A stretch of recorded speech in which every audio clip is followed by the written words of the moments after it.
Good evening, everybody, and welcome to another edition of the Sports Exchange. Wait, hold on. We're having a problem with it. What's the problem? I don't know. Candy. Right, you're live. It's fine. All right. Good evening, everybody, and welcome to another edition of the Sports Exchange. My name is Scott Morganroth, the Motor City Mad Mouth. Glad to have you with us tonight. So we have a great show lined up, and the title of the show, believe it or not, is Kansas City ready for the National Hockey League. Well, you know what? I got news for you. Stick around and you'll understand exactly why I'm going to talk about it. So let me introduce our crew here. We got Candy from the South Florida Tribune. Welcome back, Can. Thank you. Good to be here. JB Ellis, welcome back. I know you're busy with the What's Super Bowl going right there. Yes, well, glad to be back. And Rick Curdy, well, going to be busy man this week. Yep. Hi, guys. How are you? And, of course, Jacob. What's going on? Long time no see. About a minute and a half, 2 minutes over our Pundits Planet. And last but not least, Smoking Jeremy B. All right, Jeremy. How's it going, Scott? Great to be here with everybody. Good to see everybody here. Haven't seen you for a minute, JB. Yeah, right. Yeah, it's been a few, but, I'm doing what I do. Got to keep it busy. All right. Well, like I said, we have a pretty busy agenda here. So tonight I'll be introducing a new segment called America's Sports Towns. Tonight the focus is on Kansas City, who had the Chiefs already in the Royals. And obviously those are successful franchises. But they have an empty stadium that used to be called the Sprint Center, as a T-Mobile Center, which is equipped for basketball for 18,719 and ice hockey, 17,544. And it's only a 15-year-old venue. Now, the Kansas City area used to have the Kings, which are now obviously in Sacramento. They actually used to be the Kansas City Omaha Kings as well. And the NHL used to have the Kansas City Scouts, who then relocated to Colorado Rockies and now the New Jersey Devils. Now, those particular teams played over at the old Kemp Arena. And this venue, the T-Mobile Arena here, actually houses a Big 12 men's basketball tournament. So it's not like they're tenantless, but I definitely believe that of all the different franchises out there between the NBA and the NHL, I believe the NBA would be a little too pricey for the Kansas City market, but the NHL I think would be an ideal fit because the salary cap structure isn't too high. And obviously it's more of a low, I hate to say low budget compared to a lot of them, but I would say that it probably is. And I think Kansas City deserves another chance. And the reason why I say that is the Arizona Coyotes have been in turmoil for over 20 years, and they're playing in a 5,000 rink, sharing it with the Arizona State Sun Devils. So with that said, okay, Jeremy, I'm going to go left to right. What are your thoughts about the fact that Kansas City should get another NHL team and give them a second chance? It can't be worse than Phoenix. Right. I mean, plain and simple. The Phoenix market was good for the minute they had Jeremy Roenick, and then all of a sudden their attendance dwindles. They don't show a lot on TV except in local markets. It's not a good draw for the NHL. Well, and it's been dysfunctional. Many, many years ago when I lived in the Phoenix area, I've had my situations with PR guys, and I understand why this one was upset with me. But they were playing at what they called the America West Arena at the time, where one of the goals was actually in a situation where you can barely see it. And I said they ought to be playing over at the Arizona Memorial Coliseum, charge a little bit more money is what they should do. And as a result, okay, that would have been a much, much better situation otherwise. And the guy got on my case and I never went back again. But as far as I'm concerned, okay, the Coyotes have been a mess, are still a mess. And Kansas City's got a ready-use stadium anyway. I looked at it today, and it's not a bad little venue. And the Arizona Coyotes are an absolute mess. They really are. So, Jacob, I hate to see buildings that are brand new, 15 years old, not even being used on an anchor tenant. Like I said, the NBA to me, okay, I think that the salary and the fact that there's a lot more to obtain a team in terms of franchise value, the NHL would be an ideal fit to go back there. What do you think, Jacob? Normally you'd be right, but you got to realize this as owners now. It's the fact that we talk about the 15 years old. Georgia Dome was like 22 to 25 years old and they left. Got the Mercedes-Benz Center now and everything. It was like 35 years old for the original Busch Stadium. They went to the other Busch. Maybe 40. But here's the thing. The biggest issue is the fact that the renovation, and it would have to be renovation to get that pro ready, to be able to get people in there. It's a competitive world, which means you can't just have the T-Mobile. Was it T-Mobile Center or T-Mobile the brand? But you can't just simply have the T-Mobile Center or whatever that is now. There has to be businesses around it. You have to have so many. You have to have so many club seats. You have to have so many of this. You have to have ready for the wealthy, the whales. Right. You get my point. Not the whalers, even just the big rich people. You have to have everything ready for them now. And is that too bad? In certain cases, it is, because Kansas City is a wonderful city. Right. It's a wonderful city. You can be able to get a lot of things, but St. Louis is just about, maybe Green Bay, but they're just about the one city left that can have nothing going on but sports. Right. It's like St. Louis as a city's in trouble. If the sports die, the whole city dies. Right. So it's like they're the last of it. Everything else. You got to remember, Chicago's going to be building that dome. They're going to get out of Soldier Field. They're going to be building that dome in Arlington Park.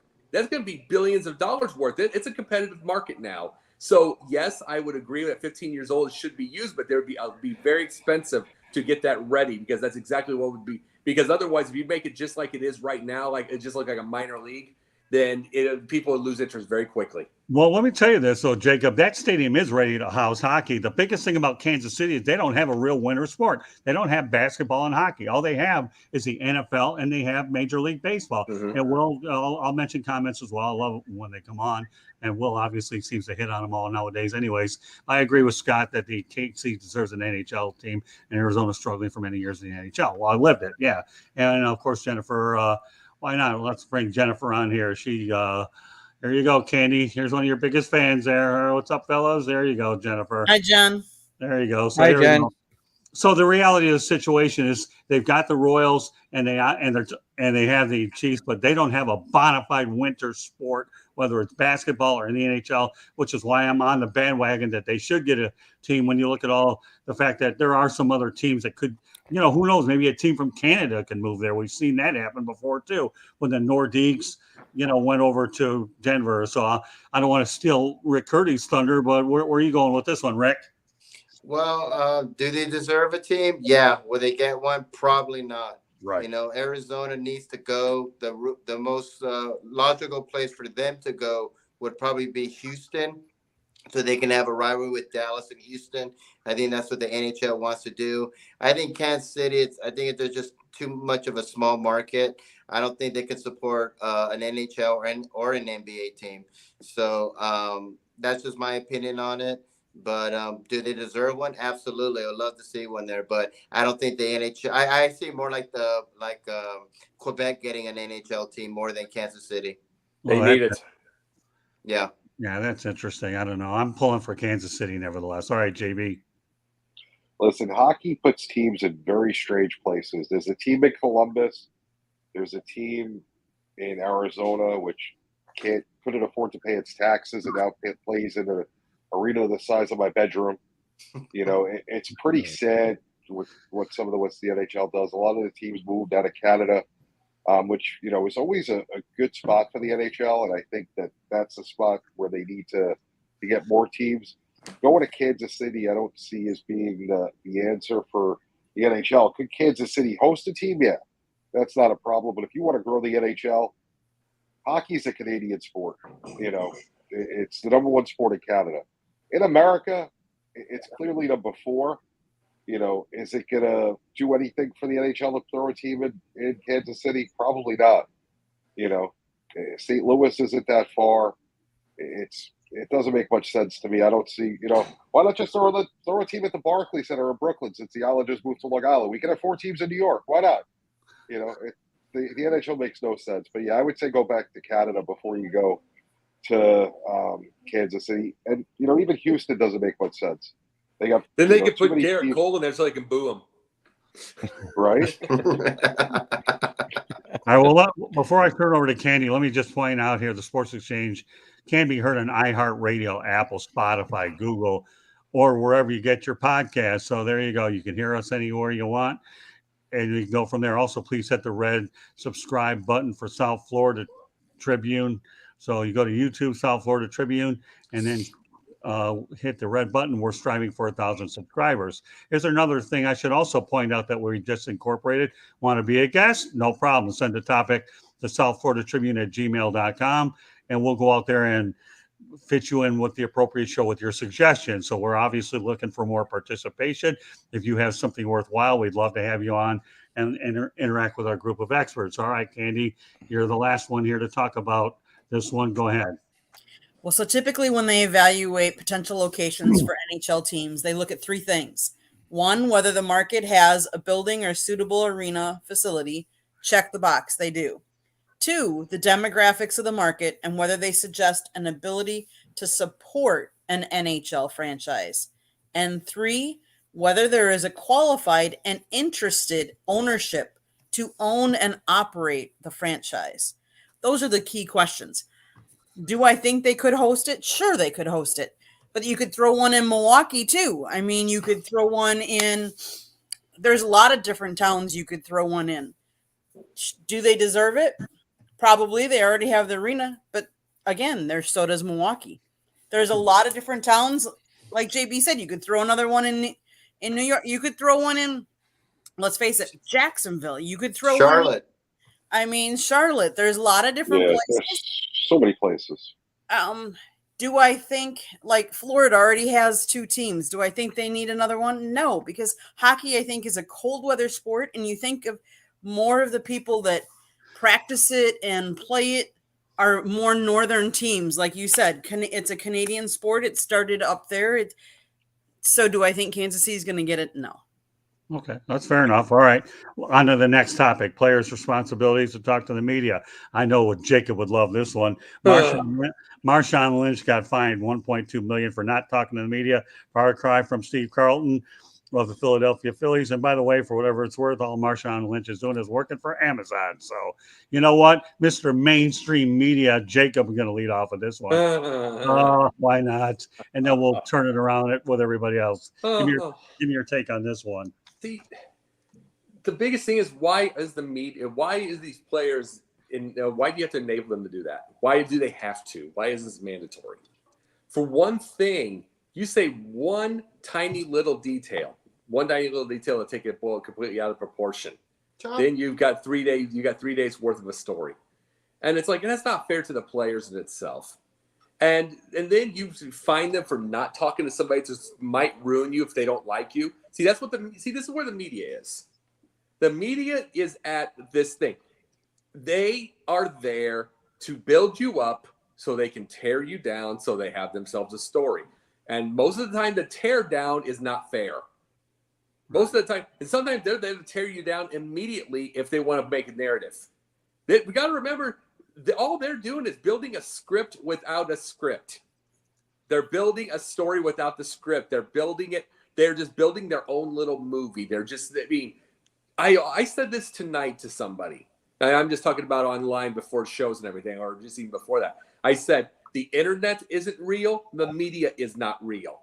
And people are getting tired of it. Athletes are getting tired of it. Movie stars are getting tired of it. Everybody's fighting back on them.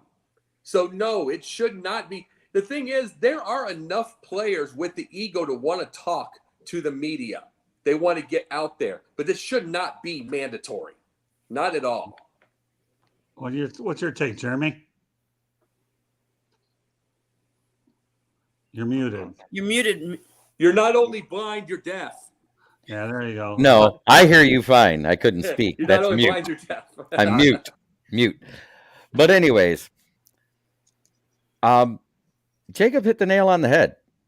The media is not what it used to be. News used to be an unbiased source for information, and right now it's so biased, whether it's left wing or right wing, because they're all both a part of the same bird that's been flipping off the American public for since 1914, but that's another story. It's bad. I mean, social media is a joke. Right. And Marshawn Lynch, let's talk about what he's done in his city of Oakland. He's gone home.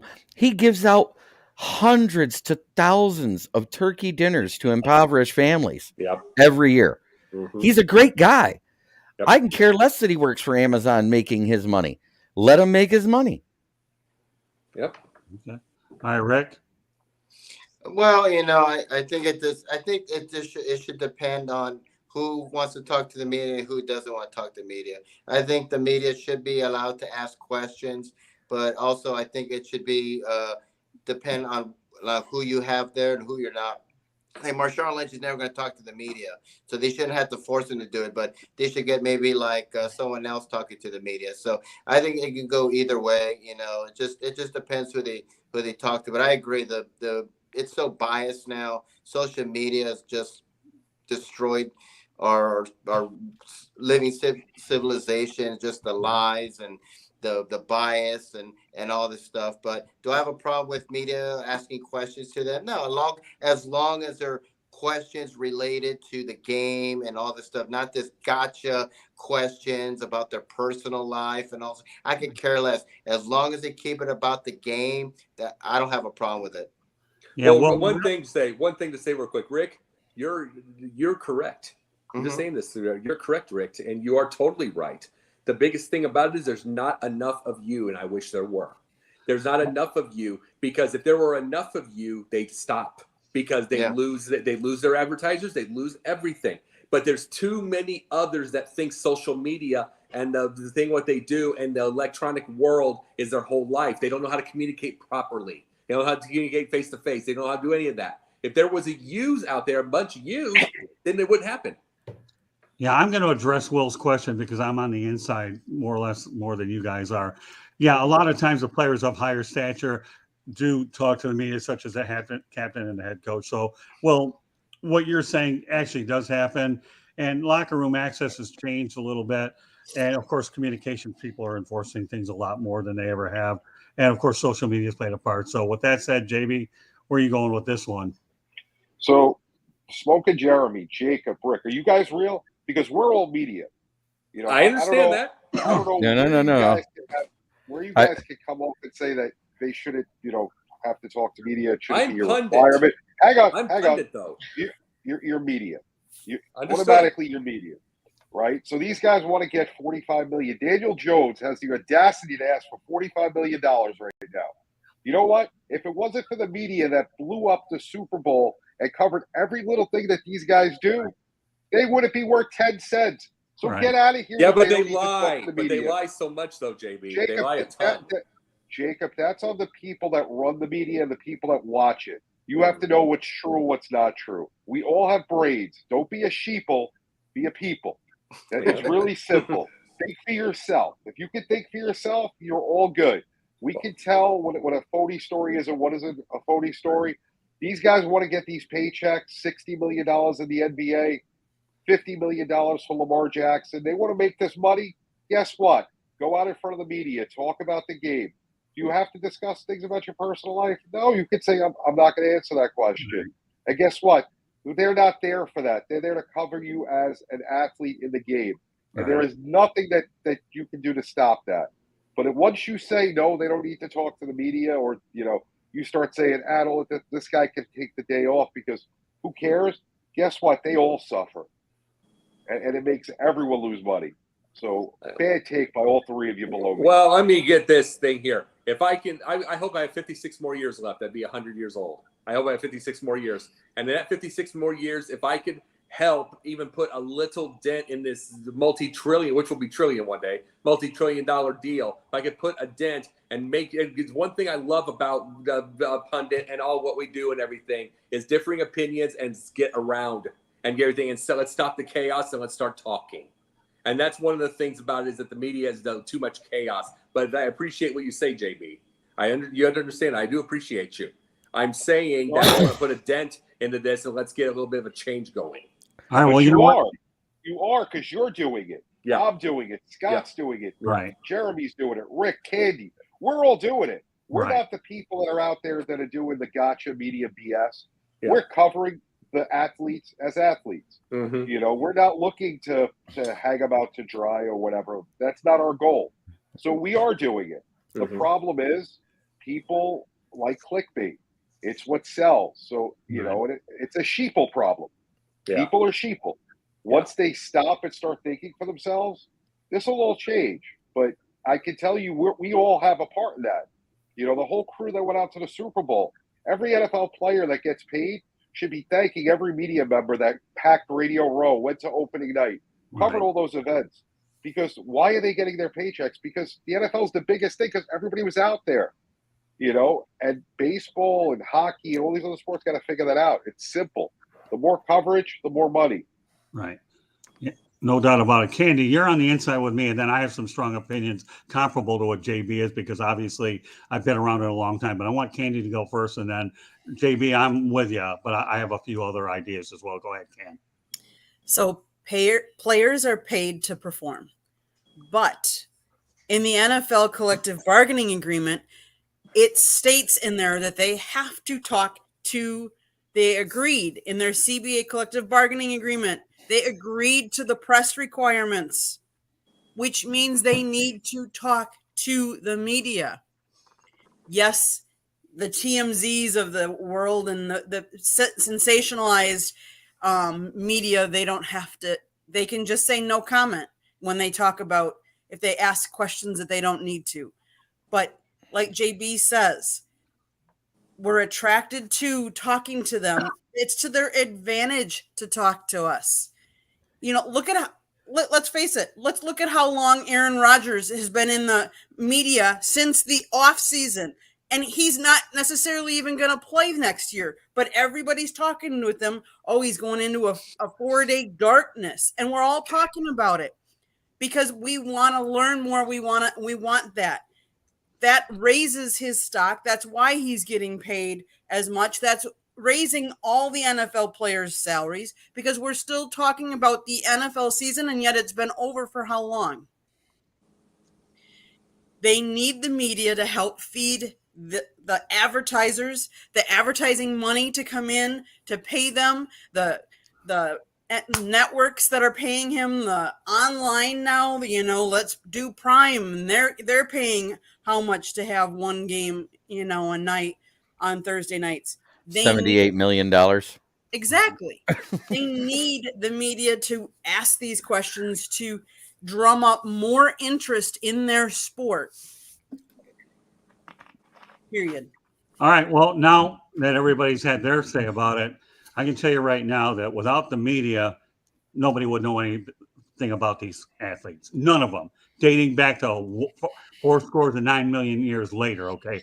Once upon a time, the NBA was on tape delayed. Okay. It stunk. It was buried. If it weren't Larry Bird and Magic Johnson, okay, nobody would care. And I'll tell you what, if you haven't recently noticed, the NBA's All-Star game was obviously the lowest rated one, obviously, in years. Number one, that was, numbers came in. Me, having been around these athletes a long time, okay, there are a lot of athletes that may be intimidated by the media, but I'm going to tell you one thing, okay? If you walk up to the average athlete and you address them respectfully, say, I'm not looking for clicks, okay? I'm just looking to be very honest and sincere, and you choose your words carefully, they will open up to you when they earn your trust. The problem is there are a lot of bad ones that make it hard for the good ones or to do our job, okay? And I'm going to tell you right now, and I don't mind saying this, okay? I got into a little situation with somebody up in Daytona. Candy will say, I was just trying to get one question in, and that individual copped an attitude. All I wanted to do was my job, and she was a little annoyed that I was a little frustrated and went back. Too bad. I don't care, because I'm going to tell you one thing about NASCAR drivers. They love talking to the media because they're hungry to promote their sport. So say what you want about social media, attack us all you want, but like JB said, we're all in it. If we're not in it, what the hell are we doing here tonight? No, hold on, Jeremy. Please let me finish, okay? Please, okay? So I understand a lot of what people are saying, but we are part of the media, whether we want to know it or not. Marshawn Lynch is part of the media, okay? He is, whether he knows it or not, okay? Don't bite the hand that feeds you. When you approach an athlete coach, like when I talked to Larry Bird, Coach Bird, you know, after he was done with his post-game stuff, can I ask you a question not related? Sure, because I addressed him in a proper way, and he was more than happy to talk to me. Sorry, Jeremy, but I was on a roll. I had to get my thought before I would have lost it. Go ahead. What I was talking about, it's not I brought up social media as a joke, and I'm talking about the Facebook, Twitter, Instagram, TikTok stuff. I'm not talking about the stuff we're doing. When I'm talking about the media in general, though, I'm talking about mainstream media. Right. Well, so am I. I'm talking about it. But the problem is when you deal with athletes, okay, right now you've got so many different companies, whether they're broadcasts, whether they're newspapers or whatever, okay? And to me, the thing is it's all about how you approach the athletes and you know that you're sincere. Yeah, I don't like to write negative stories. I really don't. But you have to be objective too. And as long as it's all in the way you word it. Candy, what I'd like you to do, and I never thought I'd bring this up, I want you to make that reference to the one individual that thought that we were a fan type of thing. And when in retrospect, we don't even think that individual even knew what type of site. Just give a general characterization of it. You just did. Basically, there's all kinds of media out there. And we were at, obviously, the Daytona 500, one of the biggest events for NASCAR. Is there a lot of media trying to get questions in and asking? Of course there is. And a lot of it is the big national news. And are we national? Well, yeah, we're on the internet, but we're not an AP. We're not a Reuters. But they had to limit the questions. Unfortunately, they were limiting us. They thought that we were more of just fans with a website instead of an actual news site that had that was getting feeds from NFL, MLB, NHL, NASCAR. So it sometimes is someone's opinion who should be asking questions as well.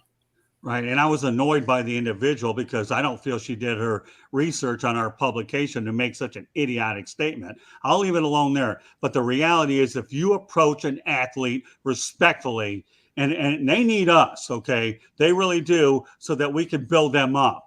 Okay, they really do. Whether it's NASCAR, the NHL. Did anybody notice that recently the NHL with the TNT and the ESPN, they're down 100,000 viewers from a year ago? Mm-hmm. I mean, this was supposed to be a move here that was supposed to get them more exposure, but they're losing their audience. So, and this is free advertising. So for, Marshawn Lynch, hey, listen, Steve Carlton, the only reason he didn't talk to the media many, many years ago is he was in the Philadelphia market. And they obviously must have said something to alienate him. But that was a different time frame back in the 70s and the early 80s. But now, obviously, they need us a lot more. And that's why I think this was such a hot topic. Hey, listen, you know what? There's no question that Marshawn Lynch has done a lot of really good things in the community.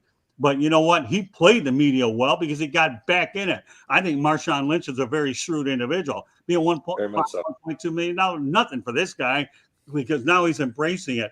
And let me ask you another thing. All these athletes, okay, that to me don't like us, where do you think they go for jobs, right? Into the media, right? When their career days are over, they're on as analysts, play-by-play guys, and studio hosts, right? Or are they going out there becoming plumbers or regular day job? No, they're coming to us. They're going to the other side, okay? You know what I mean? So I don't want to hear all this stuff unless, and like you said, JB, we know the Super Bowl is, you've been there, the last 2 years now, LA and now, yeah. Is that correct? And I've been a part of at least 5 in person and 7 overall.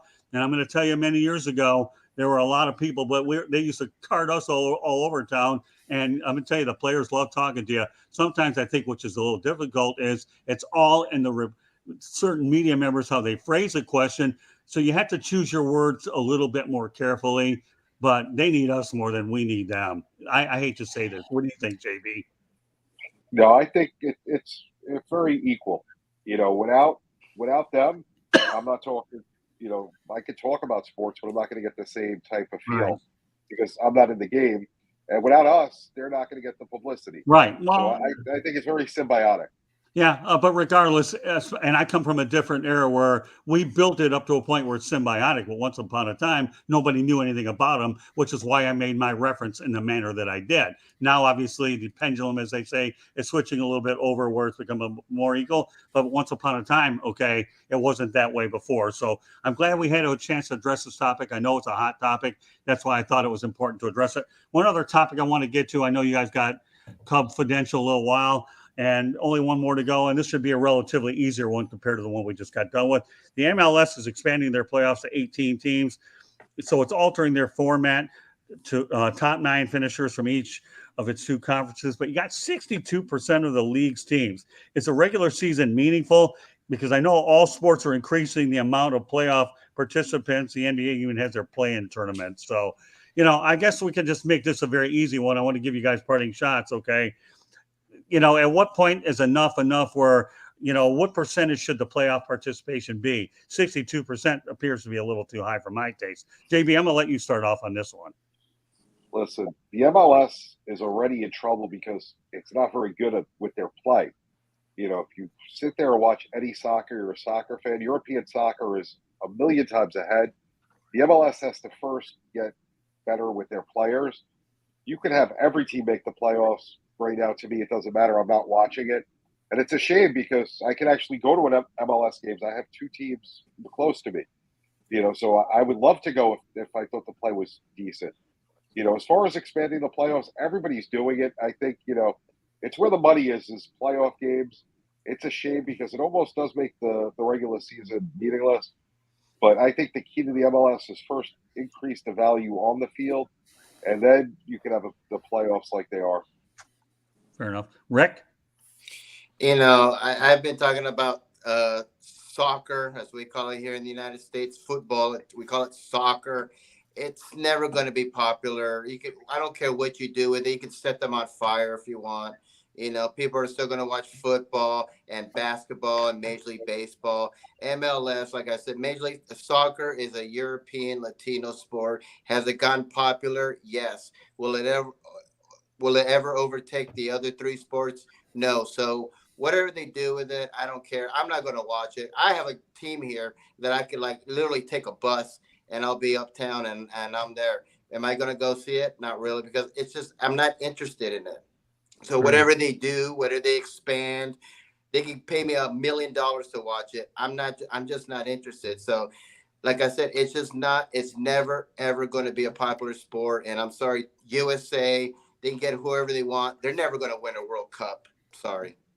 Well, and for whatever it's worth, they only scored 3 goals in the World Cup. So I don't know if the MLS is doing its job as a feeder league, but that may be for another topic down the line. All right, Jacob, what's your take? At what point or another, what number is enough when it comes to participation in the playoffs? Well, this kind of hurts as far as the Major League Soccer and anything. When you expand leagues, well, it can be anyone. We'll just say this one here. When you expand leagues, it hurts players' option of getting extra money, and it hurts agents. It hurts all of them because it's one thing if you can be. Let's just say it became 6 teams each tomorrow, then you've made something. But 62% of the teams are getting in. How can any agent negotiate that? Duh. And here's how bad are you if you can't make it? Right. How bad are you? It's like, remember what the NBA's done with the play-in games, and LeBron couldn't even make it last year. And they might miss it again, and they have a play-in. And it's like, how much does it – and that's the thing. We already know LeBron's an all-time he's got the all-time scoring. But it's like, what does that do when you've built these teams and you can't even get to the play-in game, much less anything else? And that's the same with these. It's like, see, the biggest thing about the European soccer is they got relegation. Right. Here, we've got 62% of teams making a playoff. And it's like, that just shows how bad are you if you can't make it. And how bad are you as a player? How bad are you as a coach? How bad are you everywhere if you can't make that? So in that case, I'm for it. But in another case, it's kind of a participation trophy. Yeah, it really is. I mean, the NBA has their play-in tournament. It's probably not bad, but I still don't like anything that you have to have a gimmick to try to keep it going. I'm not happy with it, but that's me. Jeremy? I just don't understand why you'd ever have more than 50% of your league playing in a playoff. It makes no sense to me. If the NFL does it, that means they've expanded to 18 teams? Right. 18 teams in the NFL does it, and it's so watered down, that the last 4 that get in have no shot of going anywhere. So it makes no sense. Okay, fair enough. Candy? So let's really think of what the drivers of this was. Apple, because Apple's going to now have some of their games on So they're going to have more games to stream, more ways to get more revenue. Teams' ticket sales are going to go up because they're going to have more playoff games. What's going to hurt? Let's face it, the problem with the new playoff format is you're going to have home games for all of those teams. So they're going to have more revenue. But the other thing is what does that do to, if I won the regular season outright, you're still going to play a 3-game series and 1 game's here, 1 game's there. You could be done. Your home field advantage isn't there because you won it outright. They're going to become like the NHL, and you're going to find that an 8 seed might go and win it all. And then how excited are people going to be? The other thing is it stretches the playoffs from October 25th till December 9th. And if the FIFA has a national team window from November 13th to the 21st, MLS might likely have to halt their games during that window. Like, that just doesn't make sense to me. That's mine. Well, I mean, I say 55% is where it tops out, and that's it. All right. Well, you know what? What I want to do now is when we get to our parting shots, I know Confidential is coming up shortly, so I want to be conscious of that situation. With that said, JB, give me your parting shot.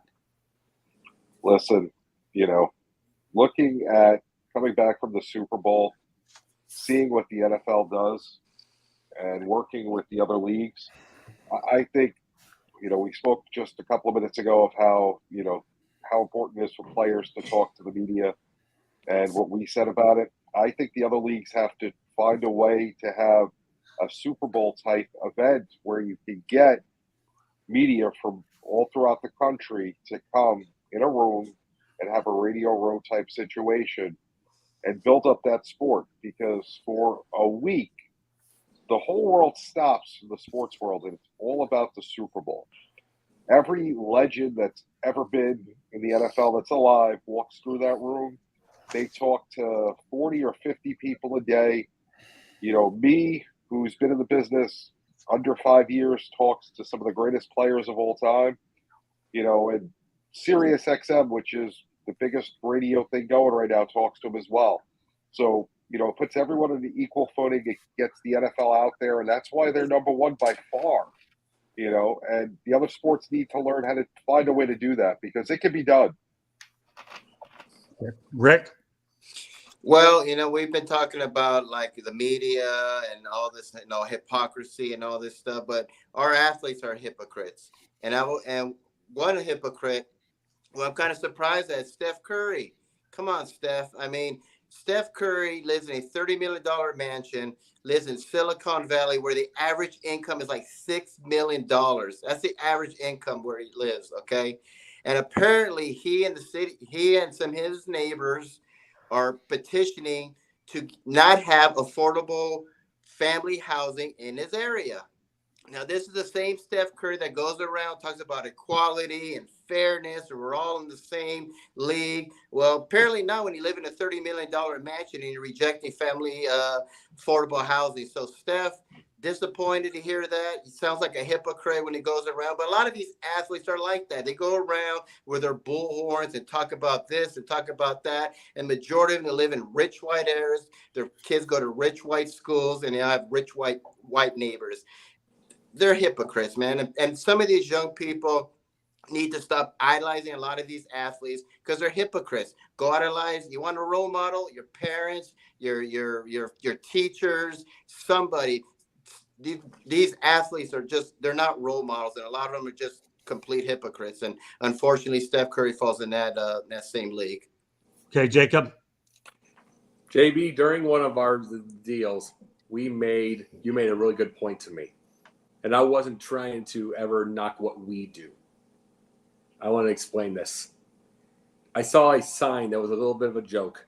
It was saying, "We're now hiring non-stupid people."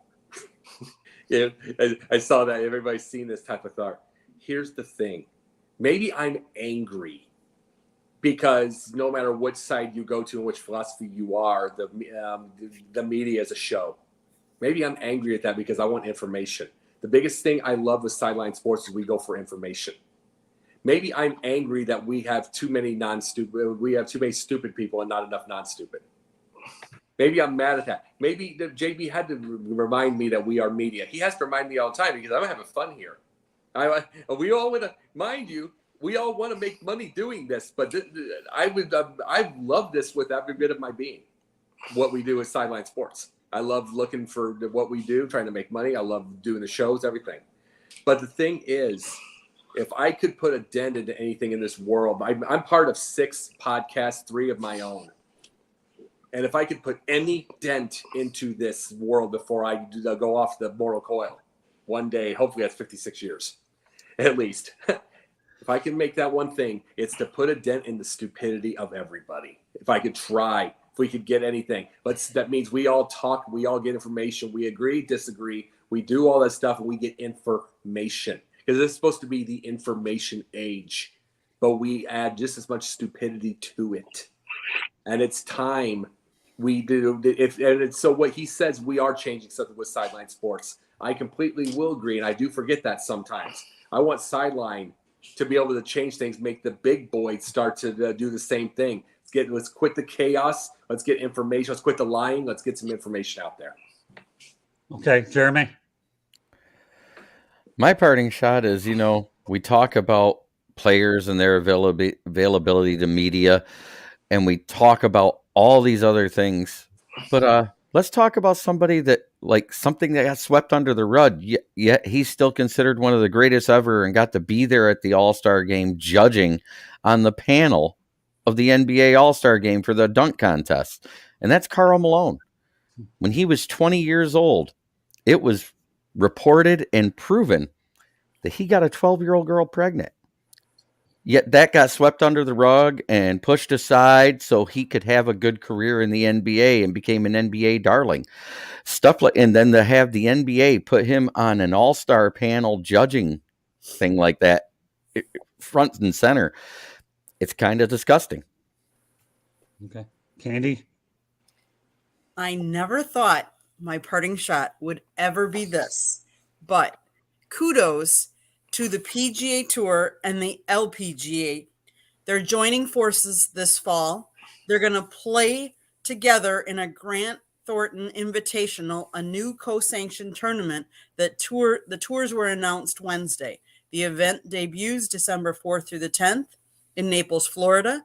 They're going to compete for equal prize money, and it'll be the first time the organizations host an annual mixed team competition since the JCPenney Classic in 1999. I have never been a huge fan of watching golf on TV. The thought that they're going to have a mixed event, men and women, that intrigues me. It might get me to watch. Good, and kudos for them for doing that kind of event. All right. I don't have a parting shot. I have a parting comment, but a very good one. Okay. I want to send a special shout out to my good friend Russell Branham. He's the man that I look at as a brother that gave me the flexibility to cover motorsports in the manner I do, aggressively. Plus allowed me to drive several laps around the Homestead Miami Speedway, topping 147.54 miles an hour. We worked together at Talladega, Miami, and he made sure that he exerted his influence so that I could cover the Rolex 24 and Sunday's incredible Daytona 500, won by Ricky Stenhouse Jr. Great story in itself because you had Brad Dory, an African-American owner, finally winning in a one-car ride. But what makes Russell so special is he accepted me the way I am. He knows that I'm one of those kinds of people that asked the tough questions. He gave me instantaneous respect from the moment I met the guy. I talked to him on the phone, and then we met in Miami and credentialed me short on Talladega. So I'm going to say this because I know I want Russell. Hopefully we'll probably watch this. Russell Branham is a man of his word, and the world needs more like him. I love this guy. I've only known him a short period of time, but if there could be a guy that I would put on a Xerox copier and Xerox him 9 million times, Russell Branham would be it. Again, I'm not knocking any communications individual at Daytona or anywhere, but there's certain individuals that you gravitate to over a short period of time. Candy, why don't you describe the relationship that I've had with Russell, because you know how much I think the world is this guy. I think you just did by telling everybody that you love him. He respects you. I mean, it's in a world where there's a lot of disrespect, a lot of negativity. He brings out positivity and he brings out the best in you and allows you to ask the questions. Yeah, and again, everybody has a right to ask questions. I'm not here, but Russell, you know what? When we were doing these things in the post game, and I know JB and Jacob are leaving in a moment, but you know what? Russell's the kind of guy, whatever you want me to do, I'll run through a wall with you, Russell, because anytime you treat somebody with respect, you can always expect to get it back. So, Russell, once again, I love you very much. Thank you for everything. And I feel very proud that I was able to cover Talladega, Miami, the Rolex 24, and the Daytona 500 over the last several months. That to me has been a lifetime full of thrills. And I certainly look forward to doing more things, whether it's with Russell or not. And we did a podcast together on our own as well. So, Russell, I love you. Look forward to talking to you soon. And hopefully there'll be more things for us to do. So, meanwhile, with that said, JB, will let everybody know they get a hold of you. JB_ the program. Switch over in about 7 minutes to watch Confidential right at JB_ the program or at Sideline Sports 1. And don't forget Tuesday, 8:30, Sideline Sports. I'm going to drop off, guys, so I can go prepare. All right. Thanks, JB. That's why I let off with you. Okay. Thank you, man. You're welcome. All right, Jacob, you can go next as you're following them. I'm part of 6 different shows, and I'm part of doing everything but being on the same show with Stephen A. Smith, and that's probably not far off. Fair enough. Okay, well, I enjoy working with you on Pundit and the best. We had a great show tonight, didn't we? Yeah, we sure did. So meanwhile, go ahead and follow JB to Confidential. I love our double headers on Wednesday. It was great to be back. So, all right, that leaves the 4 of us so we can just kind of relax a little bit more. All right, Smoke and Jeremy, you're going to stay on a little bit later, but let everybody know your info anyways. Well, you can always find me on the SouthFloridaTribune.com, at the Motor City Tribune under the list of authors, where you can find my editorials about the Lions and other various NFL football topics.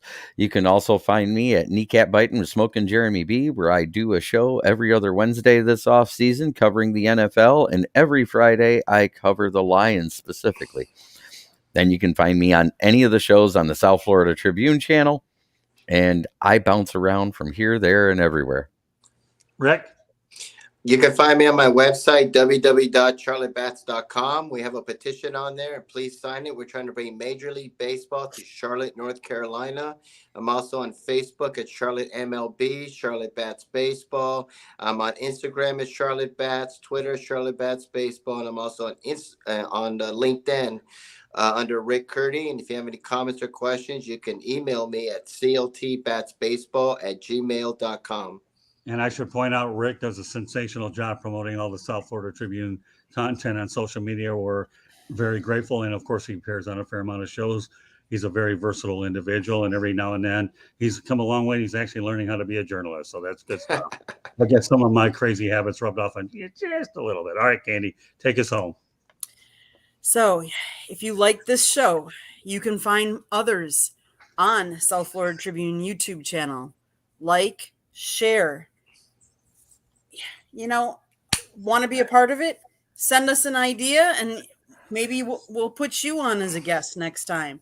You can hear all of our podcasts on iHeartRadio, Apple, Spotify, Google, or wherever you get your podcast. Hit that red subscribe button, like, share any of our Sports Exchange. We have 108 Stitches Baseball Talk, Inside the Pigskin, Fire Up Michigan, Fire Up Florida, Fire Up. We have Real in the Rare. We have No Limits. We have Fire Up Wisconsin. Let me think if I'm missing any, because there's all kinds of them. You guys got to come and check us out. www.southfloridatribune.com or email us at southfloridatribune@gmail.com. And of course, you see my Twitter information at Tribune South as well. So, Candy, well done. Great job by Jacob and JB. I know that Sideline has a pretty packed triple header between Pundit, our show, and now obviously Confidential at 10 o'clock. So, meanwhile, great broadcast tonight. Really enjoyed it. Talked on some pretty interesting topics as well. And is One there last anything? thing, Scott? One last thing. You can always check our Chicks in a Pod. There's 3 Chicks in a Pod on the Sideline Tuesday night lineup, or we do Chicks and Salsa. So Tuesdays at 7:30, check out one of the chick show. We started it first before anybody else. Yeah, you sure did. And you guys do it awfully well. You gals, I should say. So, but meanwhile, on behalf of Candy Ebling, Rick Curdy, Smoking Jeremy B, my name is Scott Morgan, Ralph Motor City Madmouth. Thank you for joining us on this edition of the Sports Exchange. We hope you all have a good night. We look forward to seeing you on next Wednesday night. Good night, everybody. Good night.